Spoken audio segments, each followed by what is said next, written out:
Hey guys, it's Khalil, Hey, it's Chad. and we are the Marshals of Truth. So, last episode, we were just finishing up on examples of Teddy Roosevelt talking about the balance of peace and freedom. Finishing off with, I believe it was immigration policies. It was, yeah, it was, yeah, it was about, well, no, it was about the corollary to the Monroe Doctrine and about how Roosevelt was recognizing, even as a president in 1904, that America has its own sins it needs to deal with, but it's not an excuse to ignore the sins, like the crimes being committed on a vast scale across our borders. So now with this episode, we move about 10, 15 years forward to 1917, when Woodrow Wilson gave his declaration of war speech, often titled Safe for Democracy, when he spoke to the United States Congress and Senate, um, asking to go to war with Germany and Austria-Hungary, particularly Germany, though. And he was citing different examples of different reasons as to why the U.S. should go to war in broad terms and sometimes in more particular, like in, detailed terms related to the time in which he was speaking in early 1917. But he is generally talking about the idea that you can't ignore, that one side is breaking international law and the other one um, is not doing it as much on the certain scale that the other side has. Like at one point, you have to recognize that neither one of them are equally as bad or equally as good. And Woodrow Wilson, in his speech, Safe for Democracy, recognized that. So, quoting an excerpt of his speech, um, he said, "Neutrality is no longer feasible or desirable where the peace of the world is involved and the freedom of its peoples. And the menace to that peace and freedom lies in the existence of autocratic governments backed wholly by their will, not by the will of their people. We have seen the last of neutrality in such circumstances. We are at the beginning of an age in which it will be insisted that the same standards of conduct and of responsibility for wrong done shall be observed among nations and their governments that are observed among the individual citizens of the civilized states." End quote. So I'm picking apart that quote, and Chad, you're totally up to do this as well. But he actually uses peace and freedom in the same sentence, and that's because he sees autocratic governments because they know they don't just not give freedom to their people because they do whatever they want. They can choose to be good, to their people, or they can choose to strip them of all rights, and they also can choose to go to war by themselves without the consultation of their people, which leaves them out of the decision making of whether or not they should go to war. So Wilson sees them as denying peace and freedom, and so he sees autocratic governments in that case. In this case, being the German Empire as well as the Austro-Hungarian Empire, and I believe even the Ottoman Empire in this address, the warring powers that he was declaring war against. He he saw them because they were autocratic as going against peace and freedom, and that his style of leadership, like his style of governing that his country offers, liberal democracy, that it brings forward peace and freedom, or at least the best balance of the two, far much more of a balance as he says in this quote, than the imperial powers of which he's declaring war against. Right. And so what you get in this quote is a continuation of the evolution of American foreign policy in which it isn't just continuously concerned about its own affairs, its own problems, and the own things it needs to fix. It's concerned about the problems of the world and the problems of people in other countries. In this speech, you have Woodrow Wilson picking out autocratic nations and singling out that, yes, they do restrict on both the peace and the freedom of the people within their states. And he's pointing this out because he believes that it is not that these autocratic nations don't just exist in a vacuum. These people, the citizens of these countries, are still citizens of the world, and it is if the United States, again, which is something kind of echoed by Teddy Roosevelt 10, 15 years earlier, if the United States is to espouse the values that it does, it needs to put actions behind them. And so you get in this quote, ending out this kind of excerpt here, that quote, we are at the beginning of an age in which it will be insisted that the same standards of conduct and of responsibility for wrong done shall be observed among nations and their governments that are observed among the individual citizens of civilized states, end quote.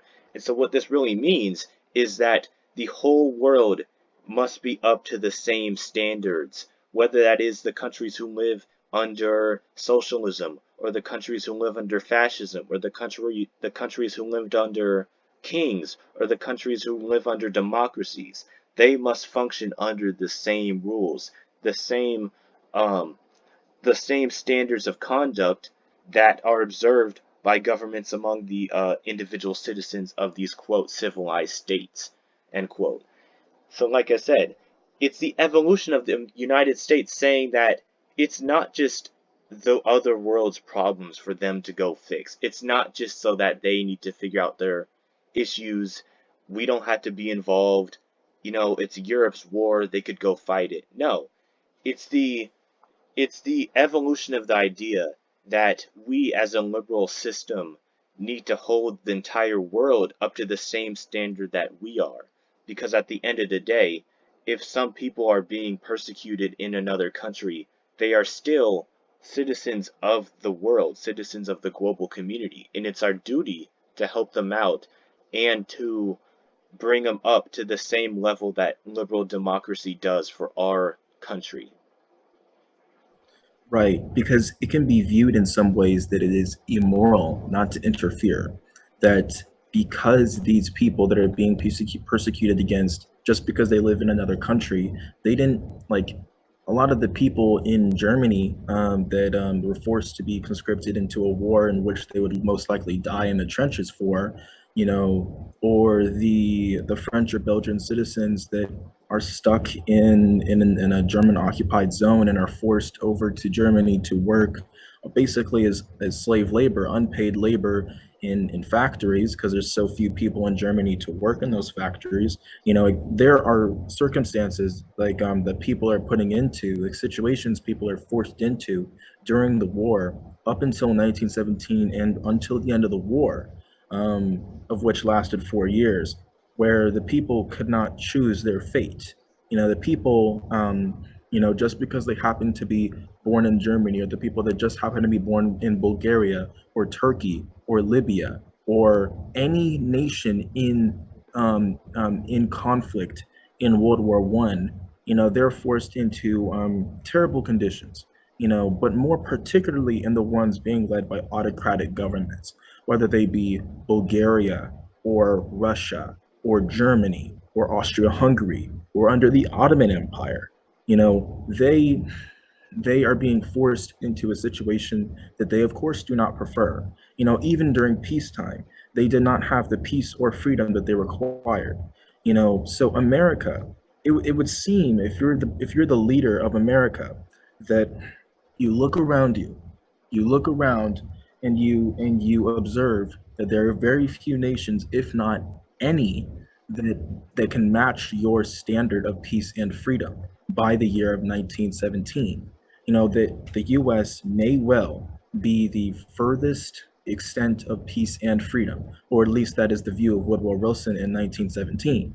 That the people that are being forced into these situations because of the conditions of the war, or even under peacetime in these governments, they're part of the global community too. It would seem immoral not to bring them to their standard of peace and freedom. That the development of balance between peace and freedom must be consistent amongst all nations.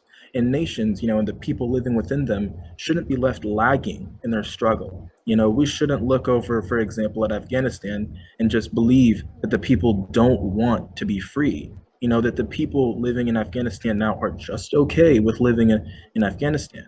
I mean, sure, 20 years of insurgency proved that they didn't want to live under an American occupation, but that didn't mean the majority of the people in the country wanted to be wanted to live under the Taliban. And it's not like you could find that answer now. I mean, do you really think the Taliban is going to give you a realistic, truthful account of how many people want to live in that country anymore under their rule?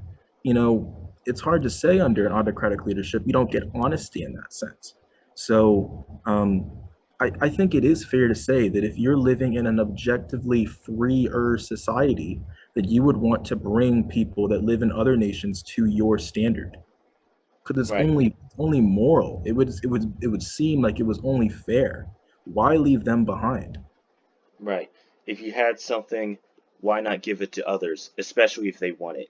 Um, and so that is kind of what the American foreign policy at the time was evolving into. We have the freest, or as we saw it at the time, the freest society on the planet. And we saw over the pond countries that were still struggling with the issue, countries that were still fighting over this issue. And so it is up for us to get involved to help further these ideas that we believe in and we believe work, because we believe they are the best ideas for them, or at least for the world. It's up for them to decide. But in our point of view, that is what we must do. That's what we need to do. And so that is what we fight for. So with that, we'll continue with another excerpt from his 19 with Wilson's 1917 speech. Quote, "It is a fearful thing to lead these great peaceful people into war, into the most terrible and disastrous of all wars, civilization itself seeming to be in the balance. But the right is more precious than peace, and we shall fight for the things which we have always carried nearest to our hearts, for democracy, for the right of those who submit to authority to have a voice in their own governments, for the rights and liberties of small nations, for a universal dominion of right by such a concert of free peoples as shall bring peace and safety to all nations, and make the world itself at last free." End quote. And so with that, of course, we're going to break it apart a lot. But sums up what we are fighting for. We are fighting for the idea of democracy because we believe it brings the greatest balance of the freedom of the governed to keep their government in check and to keep them from being oppressed by an autocratic system. We fight for the freedom of those who are marginalized, whose ethnic groups or whose racial groups are being otherized or are not given the autonomy that they deserve. We are fighting for these ideas of freedom, and then we are fighting for the ideas of peace so that these countries may not be at war, so that may not people will be safe to exercise the freedoms that they have intrinsically.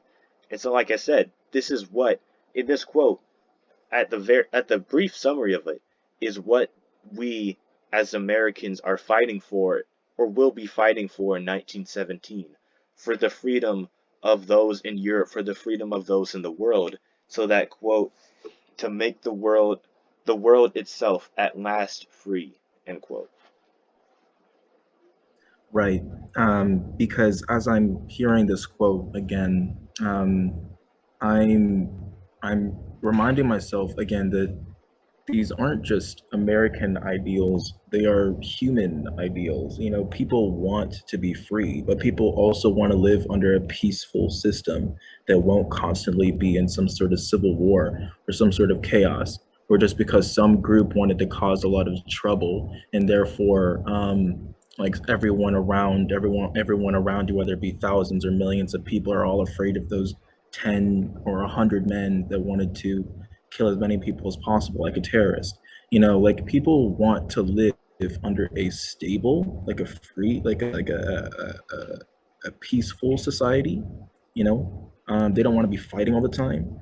but they also want to have freedom of movement. They want to have like general freedom in general, so the system that can best balance it is is the best objectively. What our human impulse says is right, the balance between peace and freedom. It's not just an American ideal, it's a human ideal. So in the point of view of Woodrow Wilson, he's going to say that if democracy falls, civilization will fall. That's why he said at the beginning of this quote, civilization itself is seeming to be in the balance. Because if complete peace reigns, then there will be no human development. And that is what Wilson was worried about, the world began to change so much at the beginning of the 20th century. Certain technologies were being developed. If the German Empire or the Austro-Hungarian Empire or any empire in the way that they existed in 100 years ago were to exist now 100 years later, it would be a nightmare, because the the stabilizing peaceful powers, peace loving powers, that are so obsessed with peace that they don't care about freedom. They're going to be so obsessed with the idea of keeping that peace that they don't care about everyone's comfort levels, if there's certain freedoms in like moving around in society. And so I don't know. I guess it's fair. I would say if you were asking my opinion, I'd say it's fair to say that that a U.S. president would believe that peace and freedom and the balance of the two, they're not just American ideals, but they're human ideals. And the idea of making the world at last free, he's not talking about complete freedom because he knows as a president of the United States by this point, being president for 4 or 5 years, that there are certain stabilizing factors in a in the American system. There is a balance. So he's just talking about societies that don't balance it. Right. And I found another interesting quote that comes back to this point that you just made, Khalil, that he mentioned in the middle of this speech. Quote, "But the right is more precious than peace, and we shall fight for the things which you have always carried nearest to our hearts." End quote. And so I feel like you could take that first part two ways. The part that says, "But the right is more precious than the peace." So you could take that in two ways. One, the right could mean rights, individual rights, freedoms that people have. And so if you take it in that way, what the right is rights to democracy, the right to vote, the right to have a representative government. As we described, this is what the American system embodies, and this is what what America, what Woodrow Wilson here would say is our duty, is our right to spread upon to the world, because we have what we see as the most objectively correct or the most objectively efficient system on the planet. But you could also take it another way, in that the right that he says is what is the right thing to do. That doing the right thing is more important, is more precious than peace.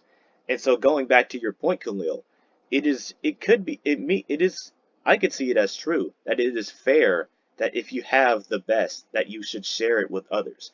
If the America has the best system in liberal democracy, it is most fair to share it with the world, to give it to those who want it and those who might not have seen it before. And so there you could see that it is, according to Wilson, that it is correct that doing what is right, doing the right thing, is more precious than just trying to keep the peace and keeping the order, or the current order that exists within the society. What's more important is doing the right thing, and that goes back to or doing what is correct. That goes back to the idea that um, some things, such as freedoms, are more important than just having peace. Because when you just have peace, absolute peace, as we explained earlier in the series, means an absolute lack of freedom, zero freedom. If you have absolute peace, you lose out on that. The more you go towards that side, the more you lose your individual freedoms, the more the society loses the freedoms that it has held very dearest to them. So, according to Woodrow Wilson, what is most important is this freedom, because with that freedom, you could better create a government that represents you or represents your or ethnic group or your racial group or the people around you.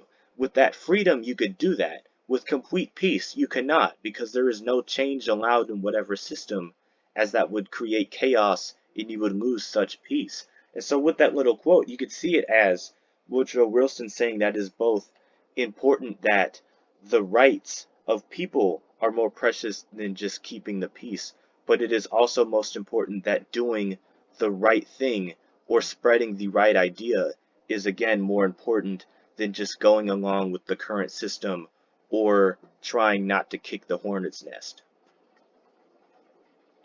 And so, moving into our last quote that we wanted to analyze for this, I don't know. We wanted to come up with good names for the last part of our Peace v Freedom series, and with this one, we're talking about pre-Cold War. Starting with the 1901 Big Stick speech to now we're about to talk about a decently, big, somewhat small excerpt from Franklin Roosevelt, FDR's speech for freedoms back in 1940. But the reason we talked about the reason we called these episodes, these two episodes that we're going to have here about pre-Cold War, the sun rises in the West, is because we're talking so much, as we have throughout the whole series, but again, so much so in these couple episodes, really hanging on the fact that, the liberal democratic system, and we would even go as far as to say the US system, particularly, as time has gone on, it has continued to balance that peace and freedom better and better and better and better. Of course, we know the problems of America back in 1940 or 1901. We're black, okay? And there are other different people that were Americans that were also targeted under American people that are still targeted now. But I would argue that the US system balances it better than any other system. And we've continued to say that. And so that's why we call it the sun rises in the West. And by the West, we don't even necessarily mean Europe. Although the ideas of America did largely originate from Europe, um, it it is even further west to America. The sun representing like the like humans' furthest potential that has been exhibited so far in history of balancing peace and freedom came in the West, the far West, of the global West. So that's why we called it The Sun Rises in the West. So moving on to FDR's For Freedom speech in 1940, I'll let Chad read out the quote, but but I um, but I just have a quick context for this. And we don't have a whole lot of time for this episode, so I'm just gonna be a little quick. But basically, um, World War II started in Europe in 1939, and in Asia and the Pacific in 1937, arguably. And so America tried its very best to stay out of the war. And by 1940, it was still out of the war. But FDR recognized that the tide of the conflicts that were taking place during the late 30s were slowly creeping their way towards America. He knew that regardless of the rather significant peace movement that wanted to make peace with Hitler, of which largely were Nazi supporters, or those that wanted to make peace with Japan, and their real motives can be questioned whether or not they simply wanted peace or they wanted to live under a Japanese imperial rule, and that is also questioned. But FDR recognized that the war was eventually going to make it towards America. So the best we could do is just be ready for it. And that's why he had the selective service draft, and I think it was 1940, 1941, and where it was the first ever peacetime draft in history, I believe. So and then the cutting of oil supplies over to Japan in the middle of 1941, which led to to the Japanese and their attack on Pearl Harbor. But in 1940, as Britain was holding out as the last liberal democracy, as the last real opposition to Nazi Germany, um, Churchill was asking FDR all the time, "Please, can you give help? Please, can you give help? Please, can you give help?" And FDR, he wouldn't budge, because he was stuck to the neutrality acts that the U.S. Senate signed in the recent years.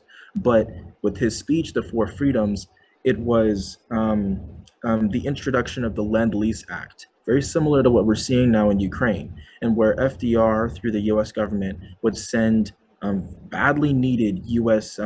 aid over to Britain and later to the Soviet Union when the Nazis invaded Russia, to give them what they needed, the lend, and then lease. Of course, they would give them things like the British. They gave America islands in the Caribbean under 99-year leases. But basically, this was FDR's push to help other democracies or help other anti-fascist allies that were fighting their fight essentially. Um, yeah, yeah. Yeah.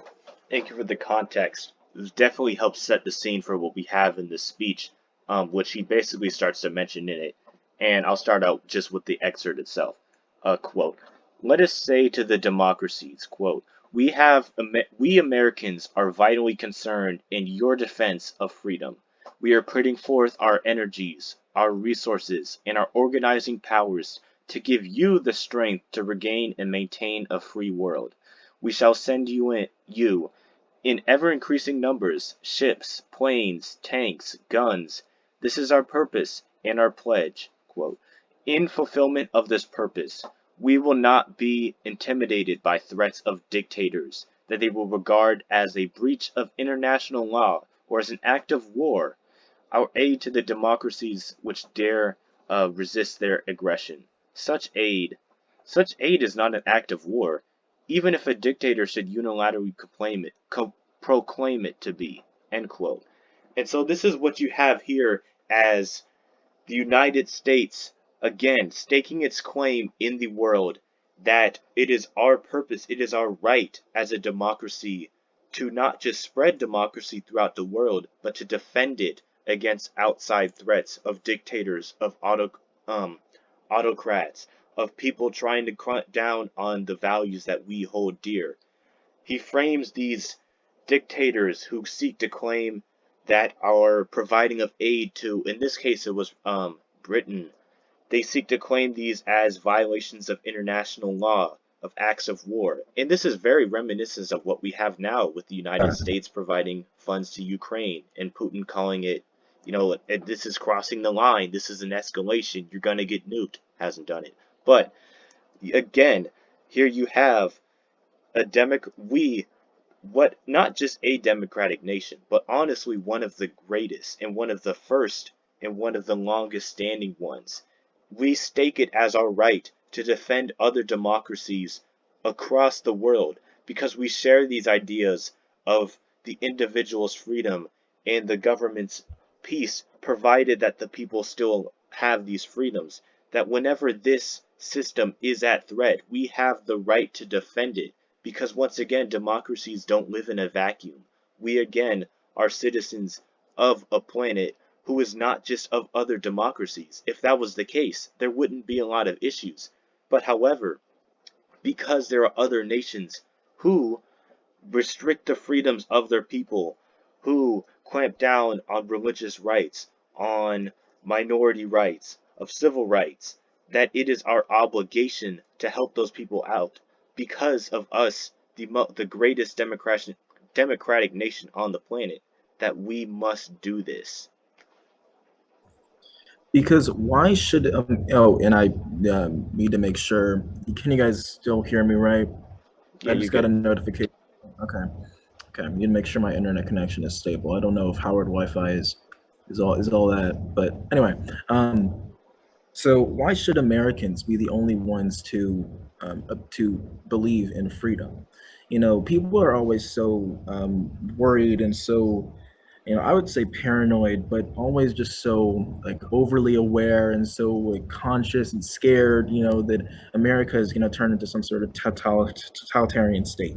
And while I think it's always good to defend our institutions, because institutions don't necessarily defend themselves, they require people to strengthen them. We have to recognize also that, like, when America intervenes in a conflict, whether it be World War II or whether it be by putting forth economic sanctions on Russia right now, it's probably in all likelihood, and although we should always watch our government, sometimes America does things that are not right, but most of the time, as it was with World War II and as it is right now with sanctions on Russia, um, we are trying to help people that want to be free.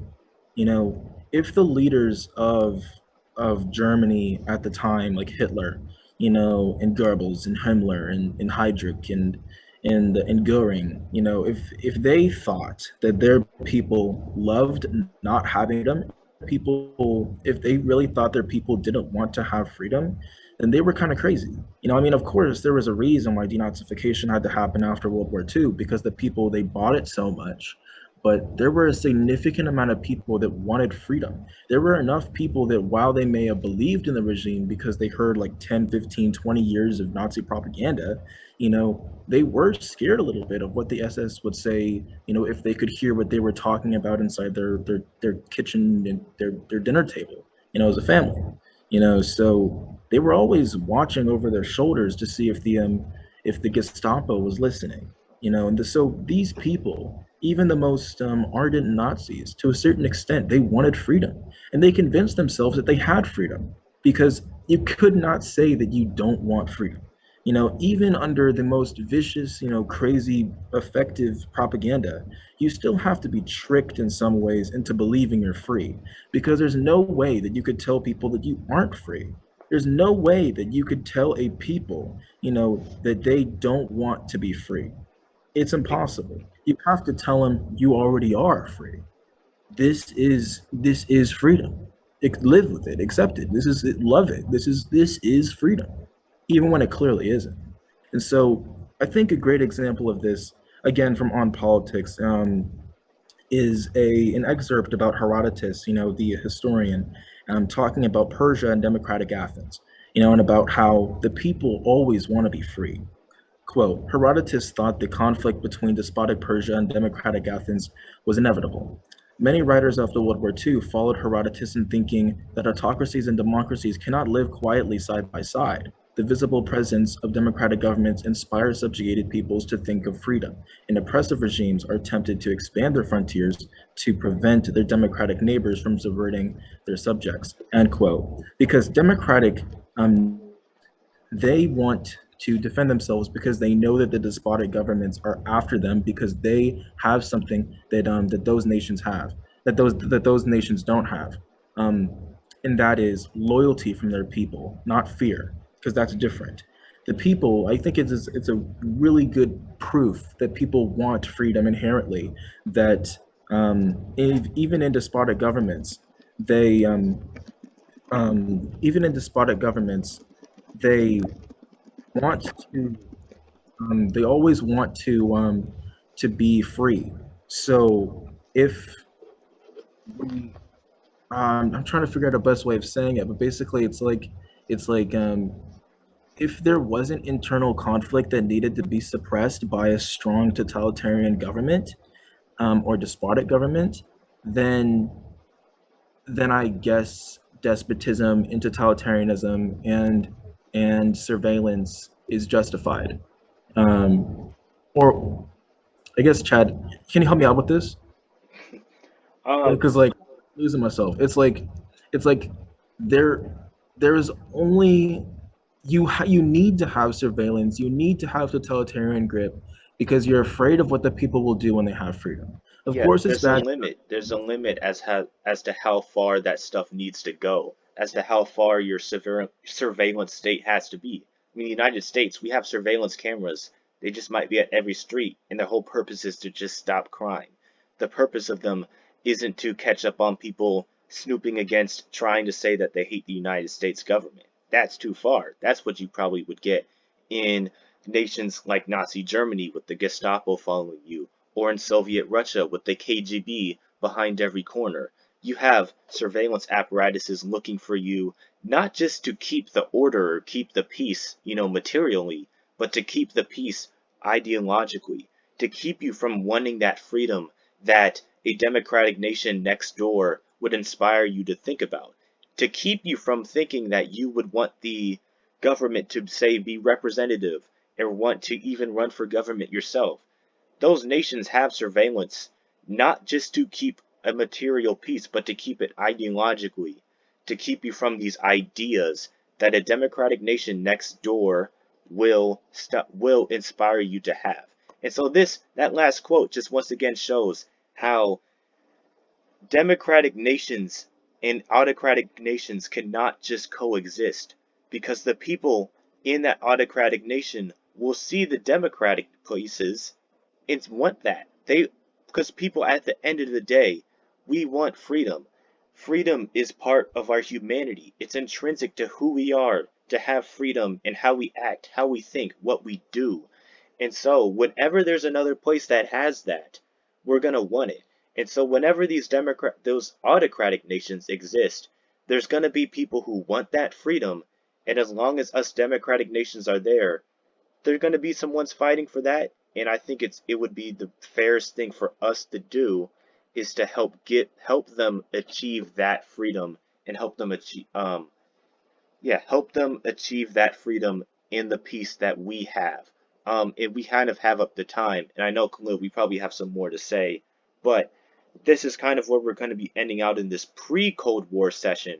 And next we'll be going into the Cold War leaders such as Churchill after World War II and John Fitzgerald Kennedy at the Berlin Wall. We'll talk about how these ideas evolved and how some of them stayed the same. But we'll continue with that in the next episode. Without further ado, we are the Marshals of Truth. We'll see you in the next one.